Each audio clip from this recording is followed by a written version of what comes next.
வணக்கமுங்க. எல்லாரும் நல்லா இருக்கீங்களா? நம்மள நினைக்கிறதுக்கு யாருங்க இருக்கிறாங்க? இப்படி பல பேர் புலம்புறத கேட்டிருக்கோம் இல்லைங்களா? உண்மையில நம்ம நட்புகள், உறவினர்கள் வட்டத்துல நம்மள நாள்தோறும் நினைக்கிற உள்ளங்கள் நிறைய இருக்காங்க. என்னங்க நம்பிக்கை இல்லையா?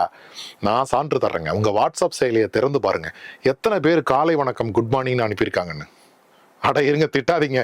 நான் சொல்ல வந்தது அது இல்ல. இன்னைக்கு எனக்கு வந்த ஒரு வாட்ஸ்அப் வாழ்த்துல இதுதாங்க இருந்துச்சு. I may not know what God has planned, but I know his plan never fails.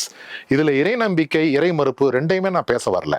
இதுல இரண்டு கூற்றுகள் இருக்கு. இறைவன் என்ன திட்டம் போட்டிருக்காருன்னு எனக்கு தெரியாது. இது முதல் பாதி. இதை யாராலும் மறுக்க முடியாது. ஏன்னா அதுல எனக்கு தெரியாதுன்னு வருது. தெரியாதுங்கிறதுக்கு சான்று தேவையில்லை. ஆனா இரண்டாவது பாதியில எனக்கு அவருடைய திட்டம் தோற்காதுன்னு தெரியும்னு இருக்கு. இது விவாதத்துக்குரியது. அது எப்படி உங்களுக்கு தெரியும்னு கேட்டா நீங்க எனக்கு சான்று காட்டியே ஆகணும்.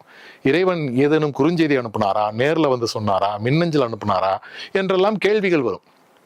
இறை நம்பிக்கையாளரான நீங்களே தான் போய் இறை மறுப்பாளர்கள்ட்ட மாட்டிக்கிறீங்க. ஆனா இதுல ஒரு சிறு திருத்தம் செஞ்சீங்கன்னா இறை மறுப்பாளர்கள் உங்களை ஒண்ணுமே கேட்க முடியாது. ஆமாங்க, அந்த இரண்டாவது கூற்ற but I believe his plan never fails, அதாவது இறைவனுடைய திட்டங்கள் தோற்காதுன்னு நான் நம்புறேன் என்று மாத்திட்டீங்கன்னா அவங்க உங்களை ஒண்ணுமே கேட்க முடியாது. கேட்டா நான் நம்புறேன், நீ என்னடா தானாவதின்னு திரும்ப விளாசிட்டு போயிட்டே இருக்கலாம். என்ன சொல்றீங்க?